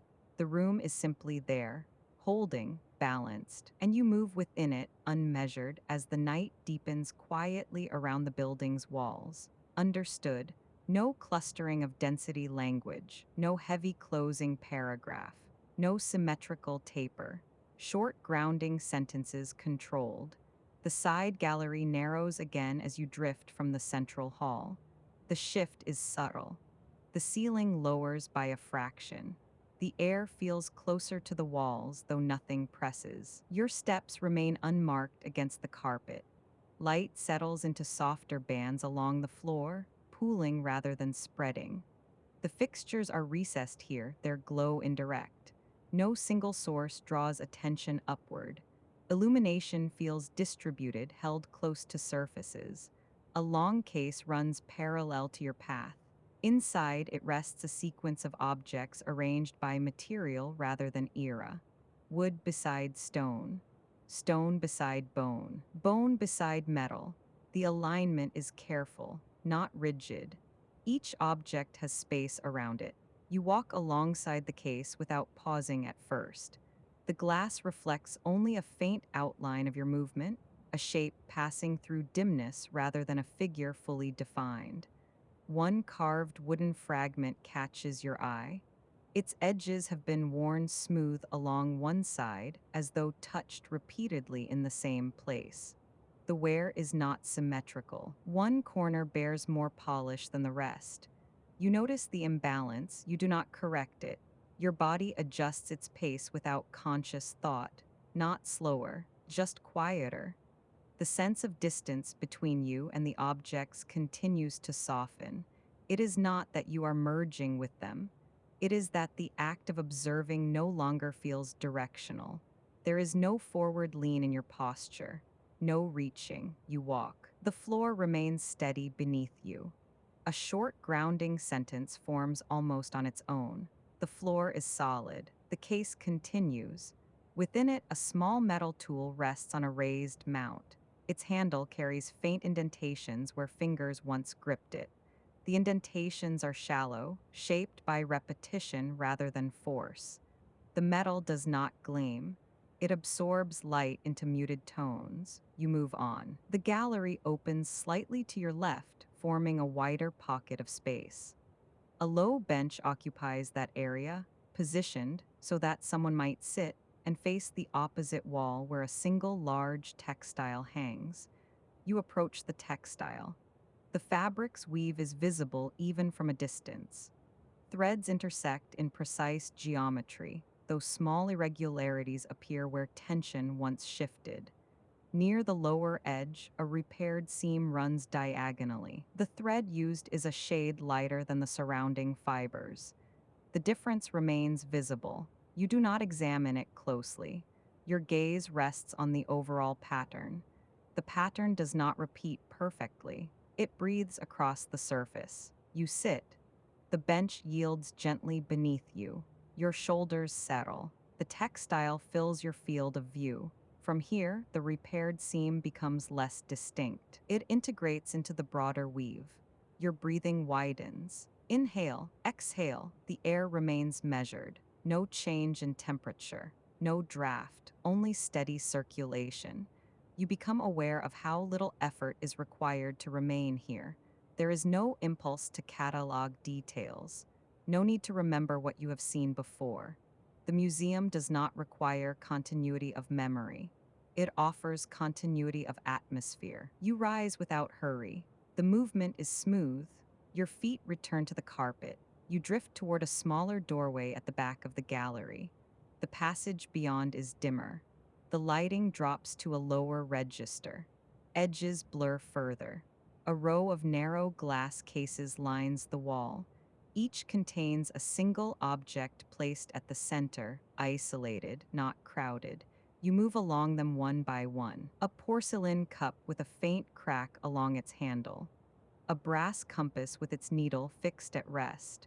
A folded letter bound with frayed string. Each object sits within its own quiet field. You pause before the folded letter. The string has separated slightly at one end, fibers loosening in fine strands. The wax seal bears a small indentation where a fingernail once pressed. The indentation remains. You notice how the glass between you and the letter no longer feels like a barrier. It feels like a thin layer of preservation. The boundary does not create distance, it holds. Your hand rests loosely at your side. You do not reach toward the glass. You move on. The passage curves gently. No sharp corners. The walls carry a muted tone that absorbs even the faintest reflection. Your outline is almost invisible here. The absence of reflection alters your perception subtly. Without seeing yourself mirrored, you feel less defined by edges. Your steps shorten slightly, not constrained, just closer together. A small alcove appears ahead. Within it stands a pedestal supporting a single sculpture carved from pale stone. The surface is matte, its contours rounded by time and touch. You circle it slowly. Light settles along its upper curves, leaving the lower recesses in soft shadow. The transitions between light and dark are gradual, unforced. There is a small nick near the base, shallow, almost imperceptible. You notice it, then allow your gaze to widen again. The alcove does not hold you. It receives you. You drift back into the passage. The sense of direction has thinned further. The museum feels less like a map of rooms and more like a continuous interior climate. You walk toward a wider opening. The space beyond appears larger, though still dim. As you enter, the ceiling lifts by a small measure. The architecture broadens, allowing more air between walls. Glass cases are arranged in arcs rather than lines. You follow one arc. Inside a case rests a collection of small handwritten cards placed beside objects. The script on the cards varies slightly, one hand more angular, another rounder. On one card, a single letter slopes unevenly. The unevenness remains. You notice it, then move your gaze along the curve of the case. The arc guides your movement without instruction. You walk until the arc completes itself and dissolves into open floor. Your breathing feels almost weightless now. The intervals widen. You are aware of your body, but the sense of boundary has softened further. A short grounding line arrives quietly. You are here. The floor beneath you carries no echo. The air above you carries no pressure. You move toward the far wall where a painting hangs alone. The canvas is large but subdued in tone. Its colors are muted, layered in soft gradations. No single area demands focus. You stand before it. The brushwork appears diffuse, as though the artist allowed edges to remain undefined. Near the lower right corner, a slight accumulation of paint forms a ridge barely raised from the surface. The ridge remains. It does not disrupt the image. You do not seek meaning within the forms. You allow them to remain as texture and tone. The gallery around you feels expansive without grandeur. There is no upward pull toward ceiling height, no downward heaviness toward the floor. Balance, you turn slightly. The arc of cases behind you appears less structured now, not because it has changed, because you are no longer measuring its symmetry. Your body shifts its weight. Your shoulders remain lowered. The sense of moving through something distinct from yourself continues to ease. You walk back toward the center of the room. The cases, the painting, the alcove behind you, they settle into a unified field. No element stands apart. The lighting remains even, the air steady. The hum of unseen systems barely perceptible. You begin to move toward a darker corridor branching from the right side of the gallery. The threshold is unmarked. No signage, only a narrowing of light. You enter it. The corridor feels enclosed but not confined. The ceiling lowers slightly, compressing the space without pressure. The carpet changes texture again, denser, less yielding. Your steps remain soft. Glass panels along the wall display photographs in muted frames. The images are less visible here, their details softened by dimness. You do not slow. The corridor bends. The bend feels natural, like the curve of a spine. You follow it without thought. There is no destination at the end, only continuation. The light ahead appears fractionally brighter. You walk toward it. The movement feels like drifting through layered, quiet rather than traveling distance. The corridor opens gradually back into the central hall. The transition is seamless. The sculptures stand where they stood. The benches remain positioned evenly. The space feels wide again. You pause at the threshold between corridor and hall. Not because you must, because the air shifts subtly. A small grounding sentence settles. Nothing presses, you step forward. The hall receives you without emphasis. The museum continues its steady night rhythm, and you move within it, not toward an ending, not toward a beginning, simply within the measured calm of preserved space. The central hall feels wider now, not larger, wider. The air carries more space between objects as though distance itself has softened. You walk without directing your pace. The floor beneath you remains even. The sculptures stand where they stood before, but their edges appear less separate from the light surrounding them. Illumination rests along contours rather than outlining them. Nothing gleams, nothing fades. Surfaces simply hold what falls upon them. Your breathing keeps its own measure. You cross the hall at a slight angle, not toward any fixed point, simply following the openness between pedestals. The arrangement no longer feels like a layout to be navigated. It feels like terrain.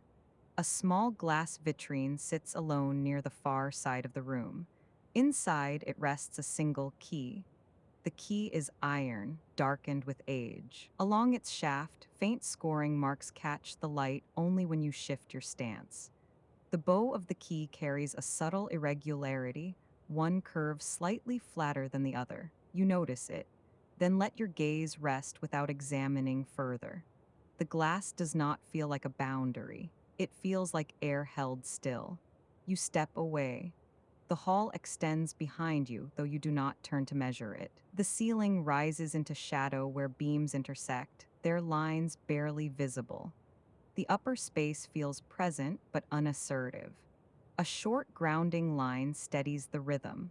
The space is open. Your shoulders remain lowered. You drift toward a staircase positioned along the side wall. It curves gently upward, its banister polished by years of contact. The wood is smooth where hands have passed, less so along the outer edge where fewer fingers have traced it. You place your hand upon it. The surface feels cool, not cold. The curve of the staircase draws you upward in a motion that feels continuous rather than vertical. Each step is shallow, the rise between them measured evenly. Your foot finds the next step, then the next. There is no echo. The ascent does not change your breathing. At the top, a balcony encircles the hall below. From here, the sculptures appear smaller, their forms softened further by distance. The arcs of display cases create subtle geometry across the floor. Patterns emerge not because you search for them, but because perspective shifts. You rest your hands lightly on the railing. The wood bears a faint indentation near the center, worn smooth by repeated touch. The indentation remains. Below, the hall carries the same steady atmosphere as before. Nothing accelerates, nothing diminishes. Your position above does not create separation, it widens awareness. The ceiling beams stretch across your field of vision now, forming intersecting lines that dissolve into shadow at their edges. The architecture feels less defined, more like structure sensed rather than seen. You move along the balcony. Footsteps remain unannounced. A row of framed sketches lines the wall behind you. Their glass surfaces reflect only the faintest suggestion of motion as you pass. One frame sits slightly lower than the others, its alignment imperfect by a fraction. You notice, then allow it to remain as it is. The balcony curves back toward a smaller gallery set above the corridor you walked earlier. This upper room is quieter still. The lighting is dimmer, directed downward rather than outward. You enter. The floor here is wood rather than carpet. It carries a muted warmth underfoot. The boards run lengthwise across the room, their grain faintly visible where light brushes across them. A long table stands at the center. Upon it rests a collection of closed books, arranged with deliberate spacing. The covers are varied leather, cloth, faded paper, each carrying subtle signs of handling. You walk beside the table. The scent of paper lingers faintly, not sharp, not sweet, simply present. One book bears a slight crease along its spine. The crease is permanent, shaped by time rather than force. You let your gaze pass over it. No urge to open it arises. The room does not request interaction. It offers proximity. A narrow window sits high along the outer wall. Through it, only darkness is visible, not absence, but the suggestion of night pressing gently against glass. The window reflects nothing back. Your outline fades in its surface. The sense of distinction between body and room continues to soften, though never fully dissolving. You remain aware of your feet on the floor, of air moving quietly across your face, of the weight of your arms resting at your sides. Identity does not vanish. It widens. You turn slowly within the room. The books remain evenly spaced. The table remains scented. The walls hold their muted tone. A grounding sentence settles lightly. The boards are steady. You move toward the doorway leading back to the balcony. The hall below appears further removed now, yet still connected. Light rises gently from below, touching the railing and the edges of frames along the wall. You descend the staircase. Each step receives your weight evenly. The banister curves beneath your palm. At the base, the hall feels familiar in a different way, not as a place newly entered, but as a field you have been moving within for some time. The sculptures do not demand revisiting. They remain where they are. You walk past them. Toward a side chamber partially concealed behind a broad arch, the chamber is circular. Its walls carry a textured surface that absorbs sound. In the center stands a low platform supporting a shallow bowl of stone. The bowl is empty. Its interior surface is worn smooth, the rim slightly darker where hands may once have rested.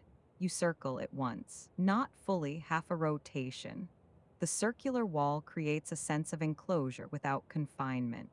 Sound feels reduced here as though held closer to its source. Your breathing deepens slightly. No change in pace, only expansion. You step out of the chamber and back into the open hall. The contrast is subtle. Air disperses again. Light spreads. The museum feels neither larger nor smaller than before. It feels continuous. You walk toward the far end where tall doors stand closed. Their panels are carved with restrained ornamentation, lines that follow the grain rather than competing with it. Along the lower edge of one door, a faint scuff marks the surface where something once brushed against it. The scuff remains. You do not touch the door. There is no need. The presence of it is sufficient. You turn away. The hall stretches behind you. The arcs of cases, the staircase, the balcony, the corridor, all present within the same atmosphere. A small shift of scale occurs quietly. From this vantage point, the hall feels less like a room and more like a contained horizon, an interior landscape whose boundaries are defined not by walls, but by light and proportion. You walk back toward the center. Your steps remain measured, your shoulders loose. The boundary between you and the museum feels porous in a gentle way, not dissolved, not erased, simply less pronounced. You are moving within it, and it is moving around you, not actively, just through the steady exchange of presence.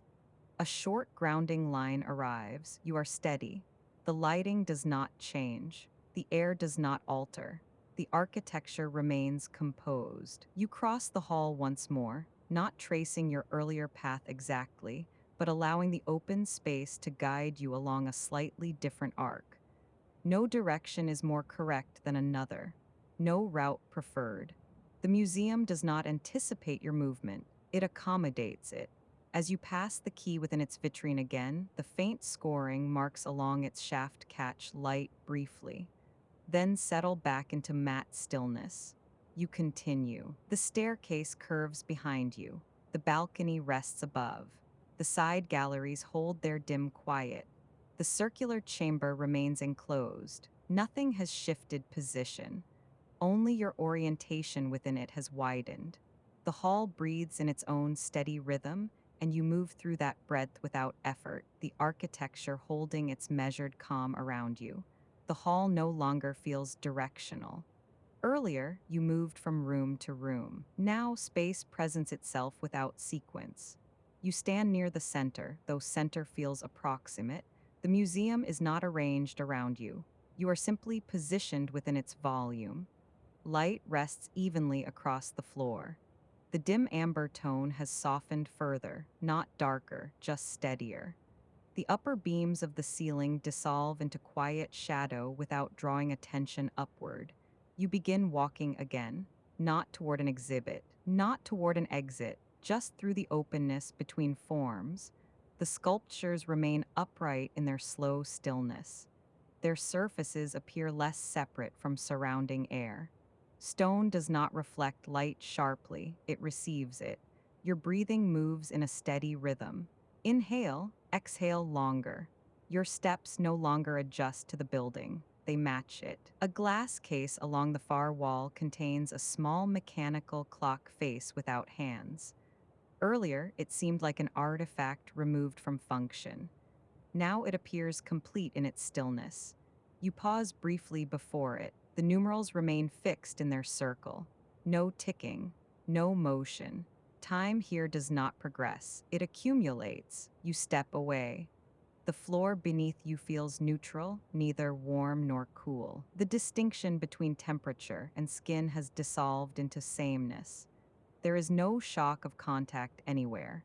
You move toward the staircase once more, but instead of ascending, you rest your hand lightly on the first post. The wood bears a faint depression along its top curve.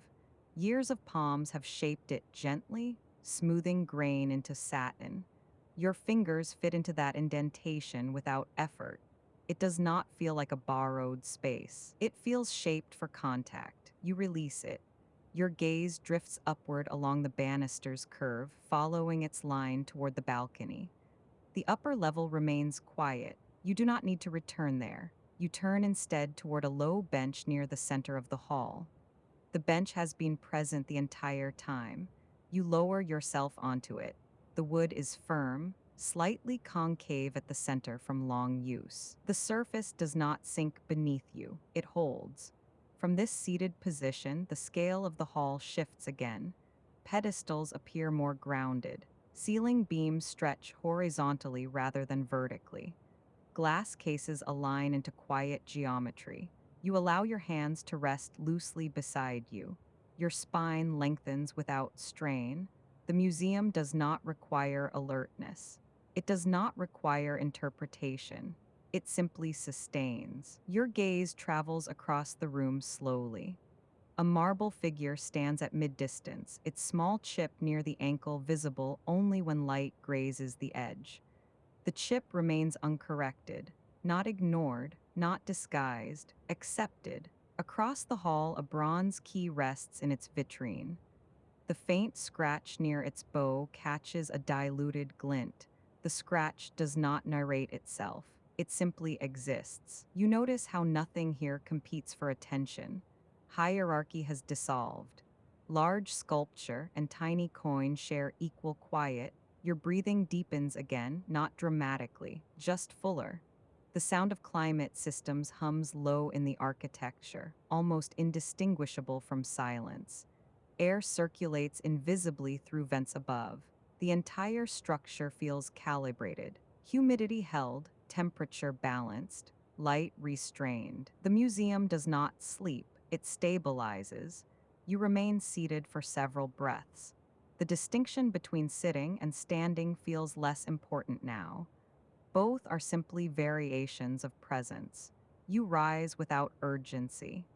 The bench retains its slight indentation after you stand, but you know it will not hold your specific shape. It carries only the general imprint of years. You step away, toward a side gallery that earlier felt transitional. Now it feels integrated. The corridor leading into it curves gently, walls painted in a muted tone that absorbs reflection. The carpet beneath you thickens slightly, quieting even the faint internal sound of your movement. A display case along the corridor holds folded letters bound with thread. The thread has frayed at one end, fibers separating into soft strands. The fray is not trimmed. It remains part of the object. You pause briefly. The letters are not opened. The contents do not matter. The thread is enough. You move on. The side gallery opens into a rectangular room with lower ceilings and deeper shadows. Objects are spaced widely here. The air feels slightly denser, not heavier, simply closer. At the center stands a long glass case containing fragments of carved wood removed from a building long gone. The carvings depict leaves, curving forms, organic repetition. Along one panel, a shallow crescent indentation suggests repeated touch by a small hand. You notice it, you do not imagine the hand, you allow the mark to remain abstract. The museum preserves evidence, not story. Your breathing aligns with the room's containment. Inhale, pause, exhale. Your shoulders lower another fraction. You walk slowly around the case. The carvings do not require full rotation. Half is enough. You exit the room along a different corridor than before.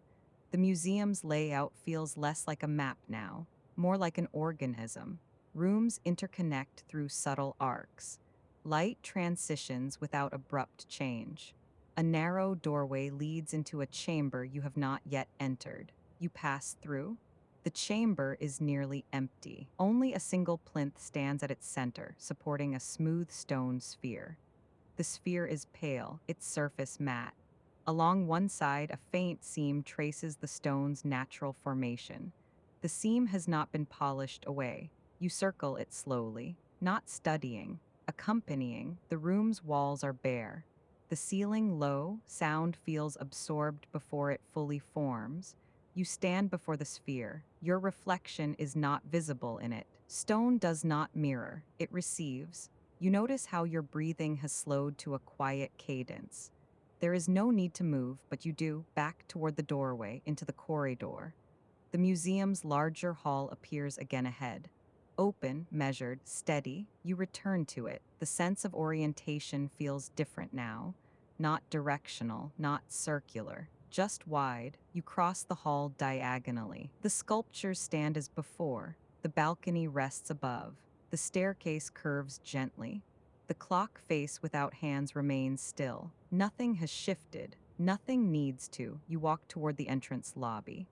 Large windows frame the darkness outside. The glass reflects only faint interior light. Beyond it, the night holds its own quiet. Inside, the air remains balanced. You stop midway between hall and doors. You do not approach the exit. You do not retreat inward. You simply remain where you are. The museum holds its layers: stone, paper, wood, metal, fabric, light, air, each element resting within calibrated stillness. Your presence does not disrupt it. It does not enhance it either. You are simply another steady form within the room. A short grounding sentence steadies the cadence. The floor is firm beneath your feet. Your breathing remains even. The architecture does not lean toward you. It does not recede. It holds. You sense how the museum's quiet is not an absence of sound. It is an equilibrium, every element balanced against another. Humidity against dryness, light against shadow, weight against openness. You walk once more across the hall. Your steps are slow, not heavy, not light. Just measured, the vitrine containing the key remains unchanged. The marble figure stands steady. The bench holds its concave center. The staircase curves upward. The balcony encircles. The circular chamber remains enclosed. The stone sphere rests within its low room, all of it sustained. You stop near the center again. There is no announcement of ending, no shift in tone, only continued steadiness. The museum does not close around you. It does not release you. It maintains its calibrated quiet, and you stand within it, aligned with its even breath as the night deepens beyond the glass, and the preserved interior remains exactly as it is.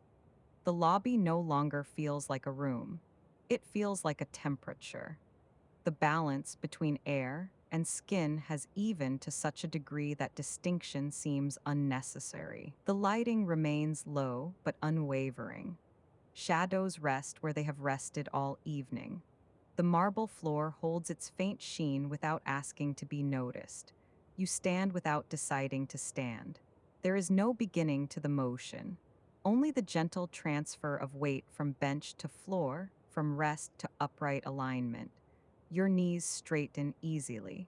Your spine finds its vertical line without instruction. Even the small adjustment of shoulders settling back into place feels absorbed by the building rather than performed by you. Across the hall, the long case containing the miniature city glows at its usual level. Each tiny window holds its painted suggestion of light. The small bench within the model remains slightly askew. The detail does not ask to be corrected. Nothing here asks. You begin to walk again, though the word walk feels less accurate than earlier in the night. It is more a gradual repositioning within space. The floor beneath you receives each step without echo. The ceiling above carries its arches without grandeur. A soft mechanical hum threads through the air, steady, constant, almost indistinguishable from silence. It does not fluctuate. It does not surge. It simply holds the interior climate in equilibrium. You pass the staircase once more. The brass rail curves upward in its smooth arc.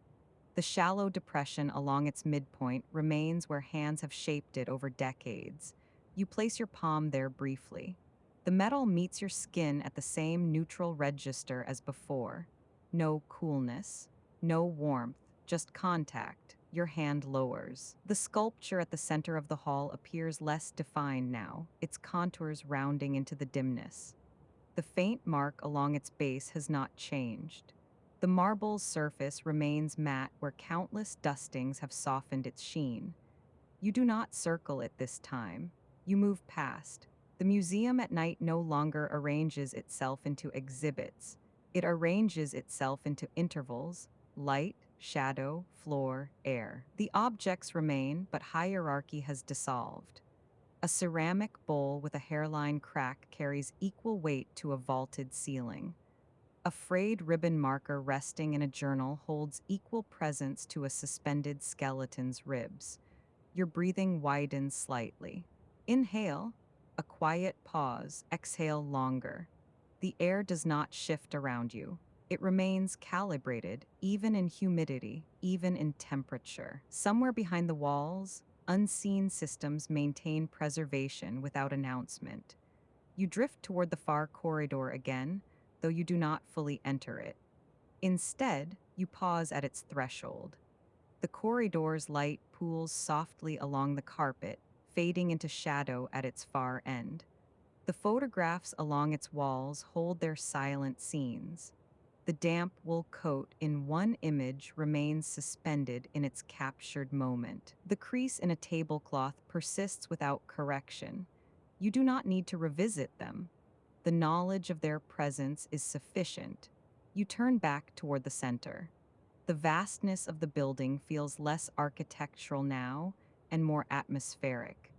It is as though you are standing inside a held breath that has no urgency to release. The ceiling ribs above no longer draw your gaze upward. They form part of the background texture of quiet. You cross the marble floor once more. The faint reflection beneath you appears softened, your outline less distinct than when you first arrived. Earlier, your form seemed to slide across glass surfaces and polished wood. Now it blends more readily with shadow. You reach the large glass doors at the front of the museum. They remain closed. Beyond them, the outside world is reduced to darkness and faint streetlight glow. The city continues its own rhythm, vehicles passing, distant conversations, night air cooling, but none of it intrudes here.